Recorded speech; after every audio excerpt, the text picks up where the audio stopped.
मेरे वालिद मोहतरम के बड़े भाई, मेरे बड़े बाबा, जिनके हाथों से अभी इस किताब का इजरा हुआ, हाजी शेख रफीक साहब,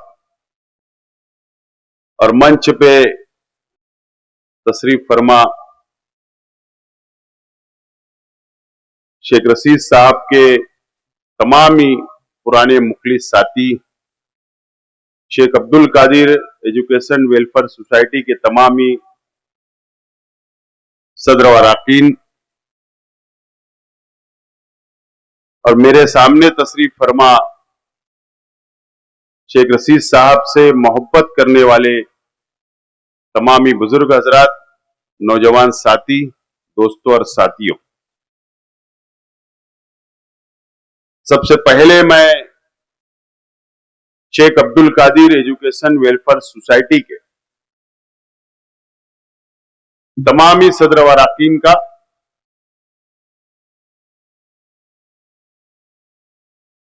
मेरे परिवार की जानिब से,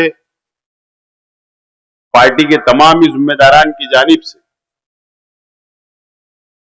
हाजी शेख सफी परिवार की जानिब से मैं शुक्रिया अदा करता हूं कि शेख अब्दुल कादिर सोसाइटी के तमाम ही अरकान ने फैसला किया कि शेख रशीद साहब की जिंदगी पर एक किताब तैयार की जाए और मालेगांव शहर के सामने शेख रशीद साहब की मुकम्मल जिंदगी पेश की जाए। सोसाइटी के तमाम ही अरकान ने फैसला किया। मैं तमाम ही साथियों का शुक्रिया अदा करता हूं। और ये जो किताब शेख रशीद साहब की जिंदगी पर जो तैयार की गई, आप इसको घर ले जाए और तमाम ही जिम्मेदारान यहां पर आए हुए हैं, वो आप लोग 50 रुपये की इसको खरीदे, ज्यादा खरीद के अपने अपने इलाकों के अंदर आप इसको तकसीम करें। यकीनन ये किताब आप जब मुकम्मल पढ़ लेंगे और शेख रशीद साहब की क्या जिंदगी थी, जब आप मुकम्मल इसको पढ़ लेंगे तो एक गरीब, अगर वो पावरलूम मजदूर है, अगर वो हमाली करता है,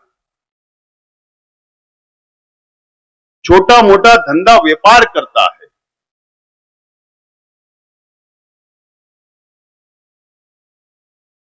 किताब पढ़ने के बाद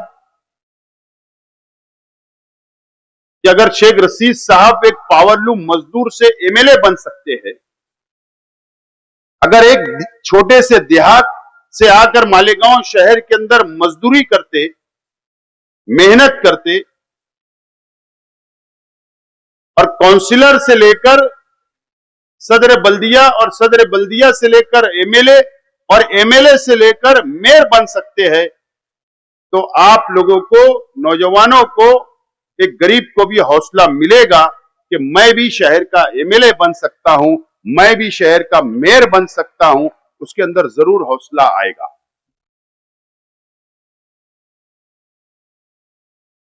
इसके ऊपर एक डॉक्यूमेंट्री फिल्म बना सकते हैं, एक फिल्म बनाई जा सकती है शेख रशीद साहब की जिंदगी पर।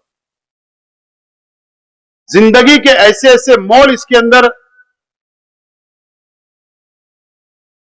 साथियों ने, जो यहां साथी बैठे हैं, साबिर गवर साहब, हलीम सिद्दीकी साहब, अनीस अजहर साहब,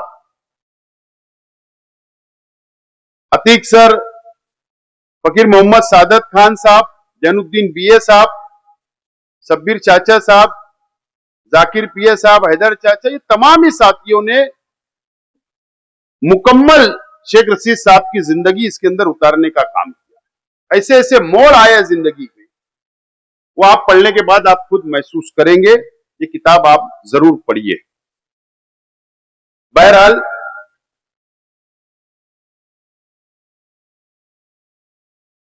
शेख रशीद साहब ने शहर को बहुत कुछ दिया, गरीबों को सहारा दिया, मजदूरों को हिम्मत दी, बुनकरों को हौसला दिया, शहर को तामीर व तरक्की दी,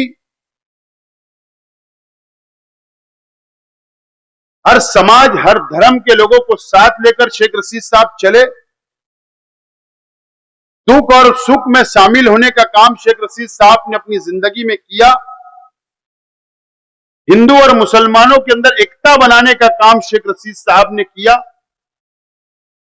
और तमाम ही गरीब वर्करों को आगे लाने का काम किया, उनको लीडर बनाने का काम किया, कॉरपोरेटर बनाने का काम किया, चेयरमैन बनाने का काम किया, अलग अलग ओहदों पे पहुंचाने का काम शेख रशीद साहब ने अपनी जिंदगी में किया। और अगर शेख रशीद साहब ने सब कुछ किया है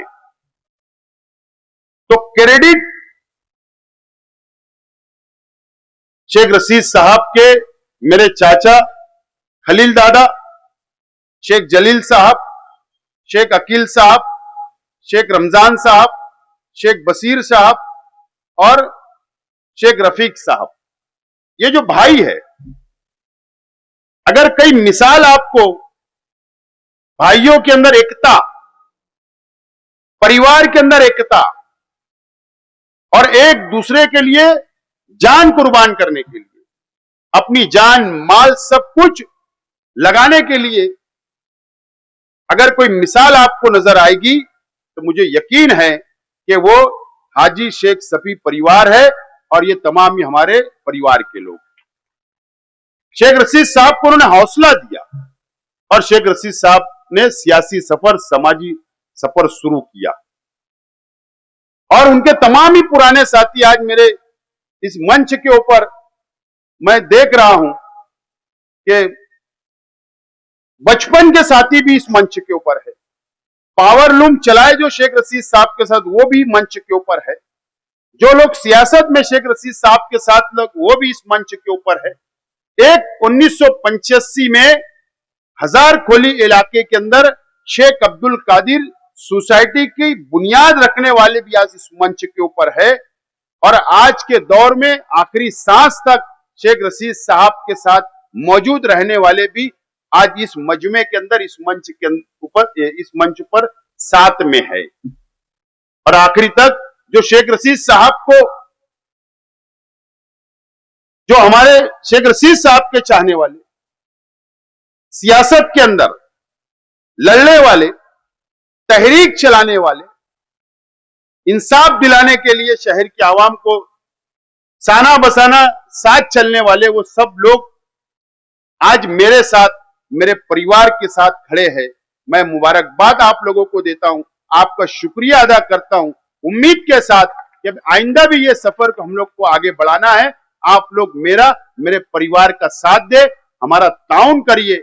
इंशाअल्लाह मैं परिवार की तरफ से इस बात का यकीन दिलाता हूं कि शेख रशीद साहब ने जिस तरीके से सबको साथ लेकर चले, गरीबों को साथ लेकर चले, मजदूरों को साथ लेकर चले, मुजाफात की बस्तियों के लोगों को साथ लेकर चले, बुनकरों को साथ लेकर चले, इंशाअल्लाह मैं भी सबको साथ लेकर चलने का काम करूंगा। शेख रशीद साहब के नक्शे कदम पर चलने की मैं कोशिश करूंगा। मैं वहां तक तो नहीं पहुंच सकता, लेकिन मैं कोशिश करूंगा। आप हमारा ताउन करें। आपको यह समझना होगा, हमारे तमाम ही साथियों को यह बात समझना होगी। मैंने कई मर्तबा कहा यह बात, हमारे परिवार को हक था, हमारे परिवार को हक था। आज से 2 साल पहले जब शेख रशीद साहब का इंतकाल हो गया, दुनिया छोड़कर चले गए, उस वक्त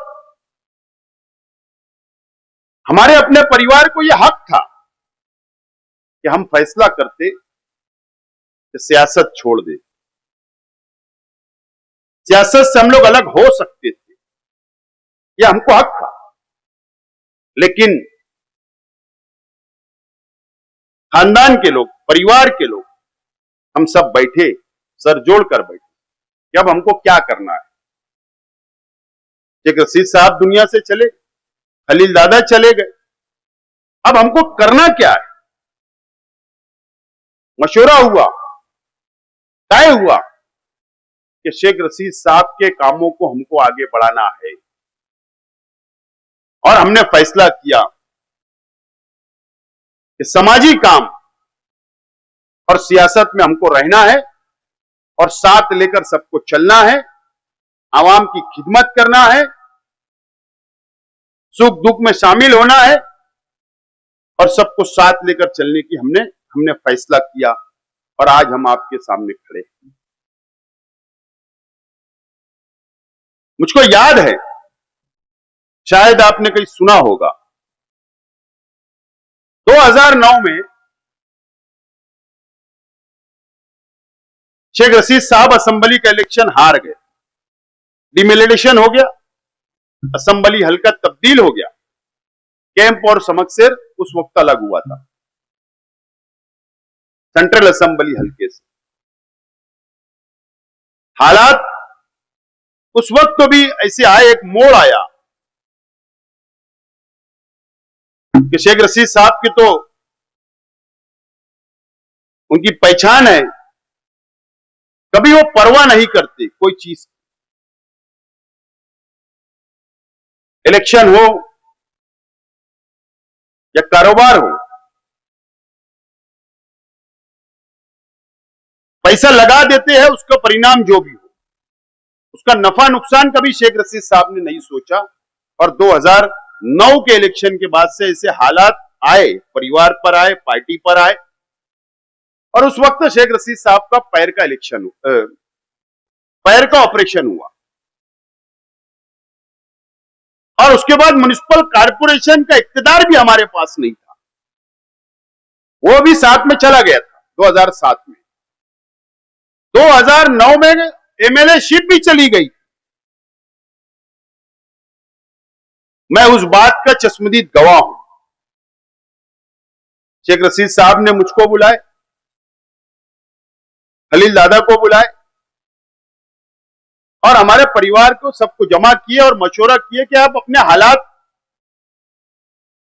अब ये इजाजत नहीं देते कि हम लोग शहर की लीडरशिप करें, शहर की क़यादत करें, तो क्यों ना ये बात का हम लोग फैसला करें कि हम लोग शहरी सियासत से बाजू में होते हुए सिर्फ कॉर्पोरेशन के अंदर 2-3 वार्ड के अंदर अपने परिवार के लोग अगर कई ख्वाहिश रखते हैं तो वहां तक सियासत को महदूद रखो, ये बात का फैसला हुआ। मैं नाम नहीं लूंगा, लेकिन उस वक्त पार्टी के अंदर कुछ रुपया पैसे वाले लोग भी मौजूद थे, और उस वक्त तो सफारी गाड़ी मोती कलर की व्हाइट, उसमें शेख रशीद साहब घुमा करते थे। ऑपरेशन नहीं हुआ था उससे पहले की बात, उसके बाद ऑपरेशन हुआ। एक तरफ खलील दादा बैठे, एक तरफ साहब बैठे, एक तरफ आगे मैं बैठा, और गाड़ी आई, एक जगह हम गए, और वहां पर शेख रशीद साहब ने कहा कि हम लोग इसके लिए आपके पास आए, वो भी परिवार जमा था, हम लोग इसके लिए आपके पास आए कि आपके पास ताकत है, रुपया है, पैसा है। अब यहां से 5 साल असेंबली का इलेक्शन है, आप अभी से शुरुआत करो, शहर की लीडरशिप अपने हाथ में लो, क़यादत करो, हम आपके साथ रहेंगे, और हम लोग सिर्फ कॉर्पोरेशन की कुछ सीटों के लिए, परिवार के लिए महदूद रहेंगे, लेकिन हम 5 साल आपके साथ रहेंगे, आपको आगे एमएलए बना देंगे। इसी नया इस्लामपुर इलाके की मैं बात कर रहा हूं, जिस परिवार की। तो वहां से जवाब आया कि हम लोग मशवरा करके बोलते। 1 महीना हो गया, 2 महीना हो गया, 3 महीना हो गया, मशवरा नहीं आया, जवाब नहीं आया। फिर एक मर्तबा हम वापस बैठे, शेख रशीद साहब ने क्या हमसे कहा कि जवाब नहीं आया, और मेरी नजर में अब कोई नहीं है, तो अब जो लोग हमसे मोहब्बत करते हैं, शहर के गरीबों ने, शहर के हमदर्दों ने बोले मुझको 2 टाइम एमएलए बनाया, मुझको बोले तेको मेयर बनाए, अपने से मोहब्बत करते, अपने ऊपर डिपेंड है, अपने भरोसे वो अपने साथ है, अपने से उम्मीदें है। अगर हम इनको रास्ते पर खुला छोड़कर चले गए तो ये उनके साथ इंसाफ नहीं होगा, बेईमानी होगी। और इसके लिए वापस हमको ही जैसे भी हमको चलना पड़े, जैसे भी हमारे ऊपर हालात आए, हिम्मत हारने का नहीं है, हमको आगे चलना है। वापस हमने फैसला किया, फिर हम वापस शेख रशीद साहब की सरपरस्ती में, मुझको वो दिन भी याद है। ऑपरेशन तो हो गया था, ऑपरेशन फेल हो गया था। उसके बाद कांग्रेस पार्टी की सदारत के लिए, कांग्रेस पार्टी की सदारत के लिए 2 मरतबा शेख रशीद साहब एमएलए, मैं मेयर, सदर बल्दिया साहब। ऑपरेशन के बाद 2011 शेख रशीद साहब ने मुझे धीरे धीरे एक्टिव कर दिया था, मैं तो कॉर्पोरेटर था उस वक्त। और 2011 के अंदर कांग्रेस पार्टी की सदारत शेख रशीद साहब ने सिफारिश की कि शेख आसिफ को बनाया जाए। लेकिन एक लॉबी शहर की मुझको बनाने से रोक रही थी। मुझको याद है वो दिन, तिलक भवन में, जो दादर के अंदर कांग्रेस पार्टी का बड़ा ऑफिस है, वहां पर उस वक्त तो माणिकराव ठाकरे महाराष्ट्र के सदर थे, महाराष्ट्र के। उस वक्त तो भी कांग्रेस पार्टी की ही सरकार थी। शेख रशीद साहब ड्रेसिंग था, क्योंकि मैं 4 से 5 मरतबा दौड़ चुका था सदारत का लेटर लाने के लिए, लेकिन मुझको नहीं दिया जा रहा था, नहीं बनाया जा रहा था। शेख रशीद साहब निकले, हाथ में डंडा था, लकड़ी टेकते टेकते दादर चढ़े, वो पैतरी थी, चढ़ने के बाद वहां पर बैठे और माणिकराव ठाकरे साहब से कहा कि शेख आसिफ को सदारत का लेटर आपको देना है या नहीं देना है, मुझको बताइए। मैं हॉस्पिटल में था, मैं बेड पे था, मेरा बच्चा 5-6 डेम आपके पास आता है और आपने उसको सदारत नहीं दिया अभी तक। और उस वक्त ड्रेसिंग से खून निकला था साहब, उसी वक्त तो खून निकल रहा था। गाड़ी में बैठ के साफ वगैरह किया गया और उसके बाद मुझको लेटर मिला। उस वक्त तो भिवंडी के सोएब गुड्डू को और मुझको साथ में सदारत का लेटर मिला। उसके बाद भी हमने हार नहीं माना और 2012 का म्युनिसिपल कॉर्पोरेशन का इलेक्शन आया। शेख रशीद साहब बिस्तर पर थे, रिंग लगा हुआ था, ऑपरेशन फेल हुआ था। उसके बाद हमने वापस सबको जोड़ने की कोशिश की। 14 नंबर स्कूल के अंदर मुझे याद है कि रिंग साहब के पैर में लगी हुई थी, लुंगी पर थे और उनको स्टेज के ऊपर लाया गया और शेख रशीद साहब ने वहां पर तकरीर की और उसके बाद हमने इलेक्शन की शुरुआत की। और मैं सलाम करता हूं हमारे कार्यकर्ताओं को, मालेगांव शहर की आवाम को, शेख रशीद साहब से मोहब्बत करने वालों को, कि उस वक्त 2012 में जब मैं सदर था, मैं घूम रहा था, प्रचार कर रहा था, साहब एक तरफ से प्रचार कर रहे थे, तायरा शेख रशीद साहिबा वो अलग से प्रचार कर रहे थे। उस वक्त 2 का पैनल था और जब विश्लेषण होता था, ओपिनियन पोल निकाला जाता था, तो 1 नंबर पर आज के एमएलए साहब की पार्टी को बताया जाता था ओपिनियन पोल में 2012 में। 2 नंबर पर जनता दल सेकुलर को बताया जाता और ओपिनियन पोल में हमको 3 नंबर पे रखा जाता था। हम 10 से 12 सीट का ओपिनियन पोल हमारा था। लेकिन उस वक्त शेख रशीद साहब को और मुझको इतना कॉन्फिडेंस था।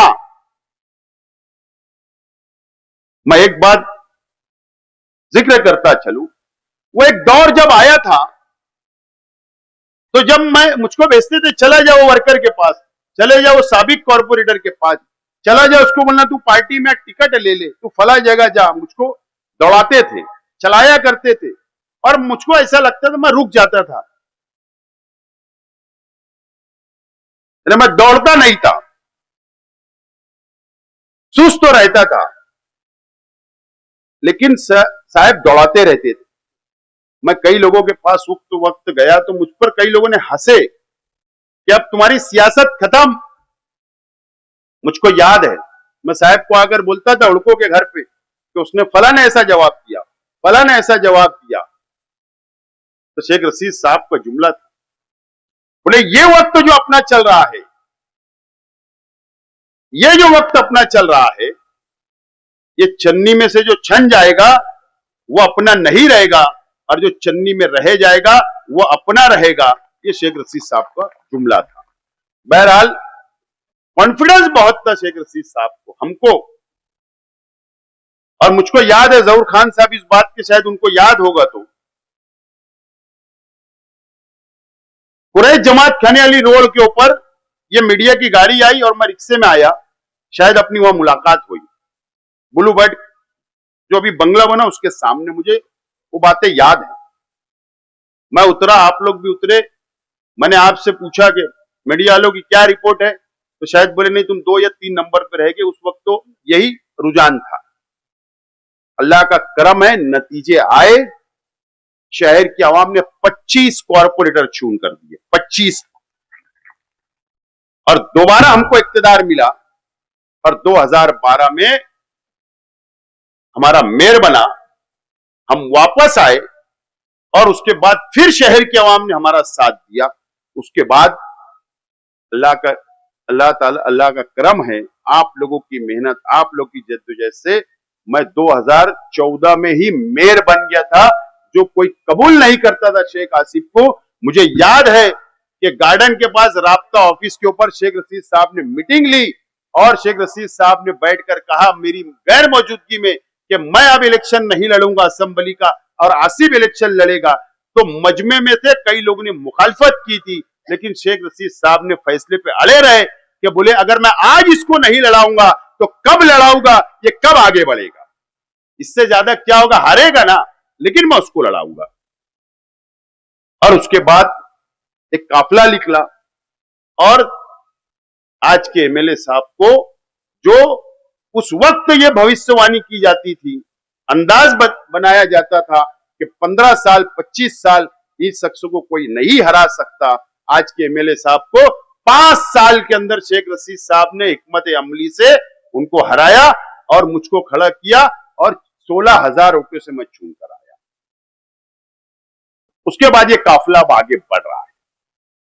आज आपको मैं ये बोलना चाहता हूं कि शेख रशीद साहब की अगर किताब का इजरा हम आज कर रहे हैं उनकी जिंदगी पर, अगर आज हम उनकी जिंदगी पर बात कर रहे हैं, अगर आज हम उनको याद कर रहे हैं, तो आज अगर ये तमामी जिम्मेदारान हम ये बैठे हुए, आप अपने आप में एक अंजुमन हो, एक एक शख्स अपने आप में एक एक अंजुमन है, आपके पीछे हजारों लोग हैं, आपके पीछे बड़ी खानदान है, आपके पीछे हजारों लोग चलते हैं, आपसे सलाह मशवरा करते हैं, ऐसे लोग आज इस मंच पे, इस मजमे के अंदर बैठे हैं। अगर हम असेंबली इलेक्शन हारे,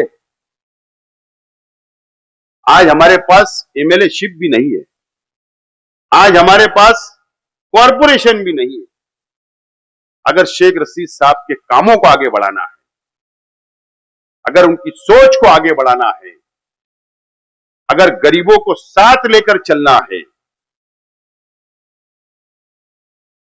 सबको साथ लेकर चलना है, तो आज हमको इस मौके पर, आज हमको ये तय करना है, यहां से उठने के बाद ये तय करके उठना है, ये मिशन लेकर हमको उठना है कि आने वाले म्युनिसिपल कॉरपोरेशन के इलेक्शन में दोबारा हमको कॉरपोरेशन पर हमारी पार्टी का मेयर और हमारा इक्तिदार लाना है, ये तय करके हमको उठना है। कोई बड़ी बात नहीं है, हौसला रखो। असेंबली में हारा, मेरा जुमला था, इलेक्शन हारा हिम्मत नहीं।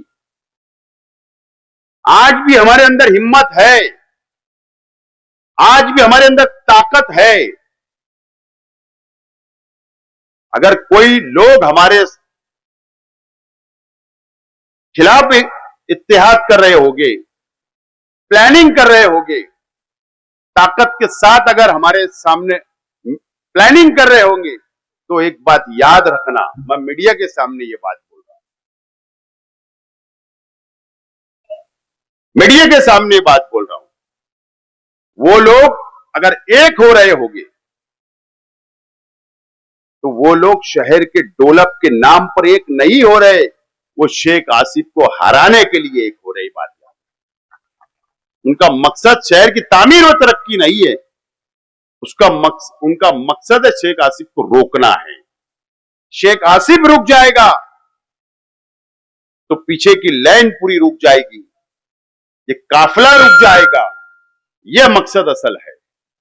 ये काफिला रोकना चाहते हैं, तुम्हारे सफर को रोकना चाहते हैं, ये आपको समझना है।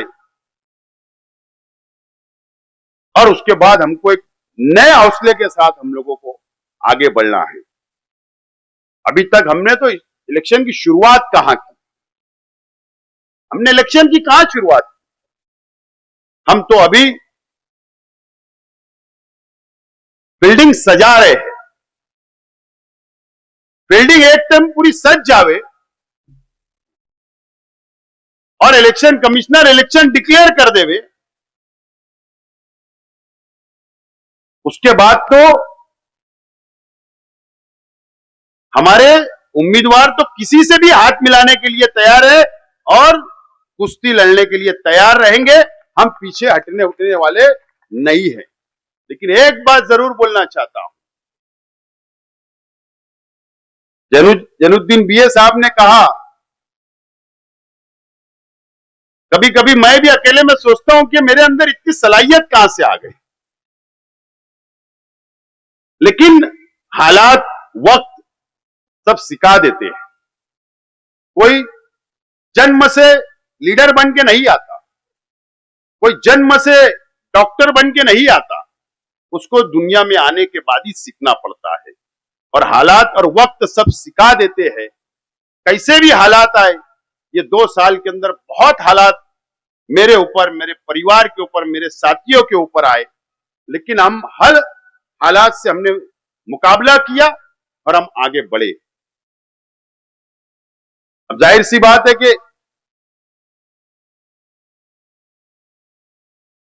शेख रशीद साहब की सरपरस्ती में तैयार हुआ हूं,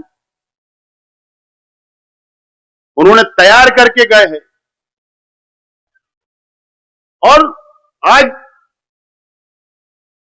फील्ड सिर्फ मैं सजा रहा हूं। कॉरपोरेशन की इलेक्शन,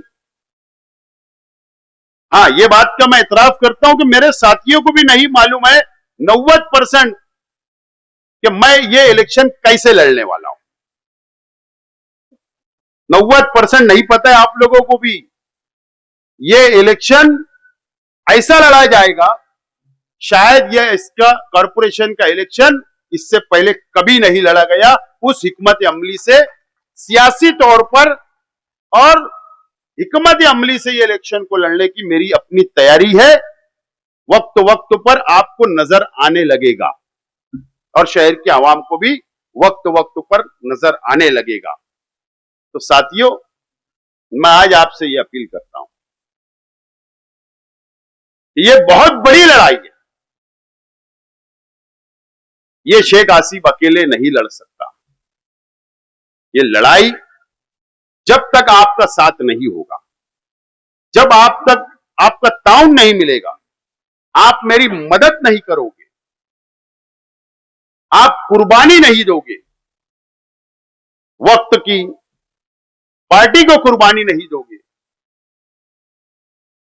आपका सपोर्ट नहीं रहेगा, ये जंग मैं नहीं जीत सकता।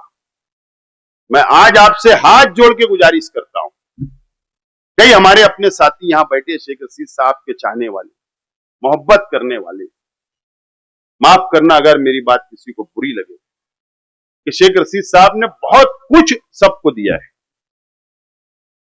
किसी को 1 मर्तबा कॉर्पोरेटर बनाया, किसी को 2 मर्तबा बनाया, किसी को 3 मर्तबा बनाया, किसी को अलग अलग ओहदों से नवाजा। इसको बड़ा करने के अंदर शेख रशीद साहब का थोड़ा तो हिस्सा होगा। कई लोगों को तैयार किया शेख रशीद साहब ने, एक यूनिवर्सिटी तैयार की, एक यूनिवर्सिटी शेख रशीद साहब ने तैयार करके गए। आज जो हम बैठे हैं,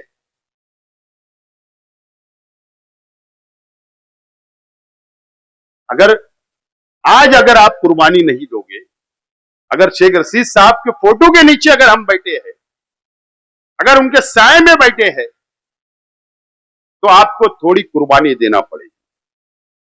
कुर्बानी 1 मर्तबा दो, कल तुम्हारा होगा, और कल जब तुम्हारा होगा तो आइंदा भी 4 साल तुम्हारा होगा। और उसका जब दरख्त ये सायादार हो जाएगा तो जाहिर सी बात है छाव तो सबको मिलने वाली है। अगर वो दरख्त ही कट जाएगा, ये दरख्त ही सूख जाएगा तो साया ही नहीं देगा। ये वक्त है, ये वक्त का अहमियत आप लोगों को समझना पड़ेगी। और जब जाकर हम ये शहर को बचा सकते हैं, जब जाकर हम ये शहर को बचा सकते हैं। लड़ना है और जीतना है, तय करना पड़ेगा। आज सही मानों में इसके ऊपर मैं कोई जिक्र नहीं कर रहा हूं, क्योंकि अगर यहां ये किताब पर अगर सब जिक्र कर देते कि तो आप घर जाके क्या पढ़ोगे? आप पढ़िए, संजीदगी से पढ़िए, जरूर आपको इसके अंदर कुछ नजर आएगा। जरूर आप कि कैसे लीडर की क़यादत हमको मिली थी, शेख रशीद साहब क्या शख्स थे, ये तमाम ही बातें इसके अंदर मौजूद है। मैं सिर्फ आखिरी में एक जिक्र करना चाहता हूं, ये पार्ट 1 है, ये पार्ट 1 है। इसके बाद 1 या 2 किताबें बुक और लिख लेगी। ये हमने बहुत घाई घाई के अंदर तैयार की, और कई साथियों के पास बहुत मटेरियल है, बहुत यादें हैं जो इसमें नहीं आ पाई, तो तमाम ही साथी जमा करवाए शेख अब्दुल कादिर सोसाइटी के जिम्मेदारान के पास। इंशाल्लाह आइंदा उसके अंदर उसको शामिल किया जाएगा। पार्ट 2 भी हम लोग किताब देंगे, लेकिन हम वो किताब जरूर देंगे। मुझको आज मौका मिले ये बात का जिक्र करने का। मेरे बड़े अब्बा शेख रफीक साहब बैठे, मेरे परिवार के लोग बैठे। एनआरसी जब हुकूमत ने लगाई तो उस वक्त मुझको जब पता चला एनआरसी लगी, तो शिरपुर के पास से एक तुवर खेड़ा है, वहीं रहते नजमुद्दीन भुट्टो, तुवर खेड़ा मेरे फूफा लगते, वो एनआरसी के पेपर ढूंढते ढूंढते ढूंढते वो डीप में गए, स्टडी की। जैसा इनको तो सबको पता था, लेकिन मुझको नहीं था। जब मुझको पता चला, ये बात बिल्कुल सच है।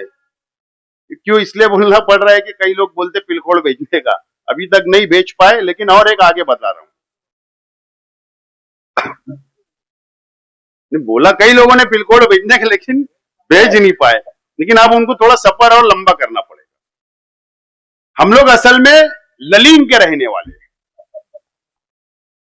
ये जो ललिंग है धुलिये के पास, इसमें जिक्र है, उस बात का जिक्र है। तो हम लोग असल में ललिंग के रहने वाले हैं,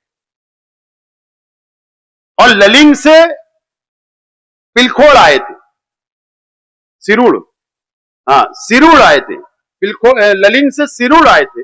सिरुड़ फाटा है ना, 40 गांव, धुलिया 40 गांव के रोड पर बीच में, बोरकुंड के पास से आगे सिरुड़, और सिरुड़ से पिलखोड़ आए, और पिलखोड़ से मालेगांव आए। लेकिन इसके अंदर एक बात का जिक्र है कि हम ललिंग, हमारे पुरखे क्यों आए थे। तो असल में ललिंग एक किला है, जैसे यहां का एक किला है तो वो एक किला है, और किले की हिफाजत करने के लिए या वहां पर मजदूरी करने के लिए आमतौर पर अरब कंट्री के लोगों को बुलाया जाता था। ऐसा ही है ना साहब, अरब कंट्री के लोगों को बुलाया जाता था। लेकिन हम लोग उसकी डीप में जा रहे हैं कि ललिंग से पहले हम लोग कहां के थे। मैं वो थोड़ा हम डीप में जाके थोड़ा वक्त इलेक्शन के बाद मिलेगा तो मैं तहकीकात करता हूं, फिर इंशाल्लाह आपको आगे बताया जाएगा। बहरहाल हम लोग ललिंग और ललिंग से सिरुड़ और सिरुड़ से पिलखोड़ और पिलखोड़ से मालेगांव, ये हमारा सफर है। और फिर यहां से हमारा सफर अभी यहां तक पहुंचा है। और अल्लाह का शुक्र अदा करता हूं कि अल्लाह ताला ने हमारे परिवार से, शेख रशीद साहब से, हमारे परिवार से अल्लाह ताला ने खिदमत की। आज तक अल्लाह ताला हमसे खिदमत ले रहा है। मैं दुआ करता हूं कि अल्लाह ताला इसी तरीके से हमारे परिवार से कौम की, मिल्लत की, गरीबों की खिदमत लेते रहे और हम सब मिलकर शेख रशीद साहब की मगफरत के लिए दुआ करें। अल्लाह ताला उन्हें जन्नतुल फिरदौस में आला से आला मुकाम अता फरमाए। और मेरी बात जाने अनजाने में अगर कोई गलती हो गई तो मैं माफी चाहता हूं, माजरत चाहता हूं। आप लोग इस प्रोग्राम में आए, कामयाब किया। ये अपील करता हूं कि बुक 50 रुपये की किताब है, आप बाहर लेकर जाइए। मैं शेख अब्दुल कादिर सोसाइटी की तरफ से और मेरे परिवार की तरफ से आप लोगों का बहुत बहुत शुक्रिया अदा करता हूं। खुदा हाफिज।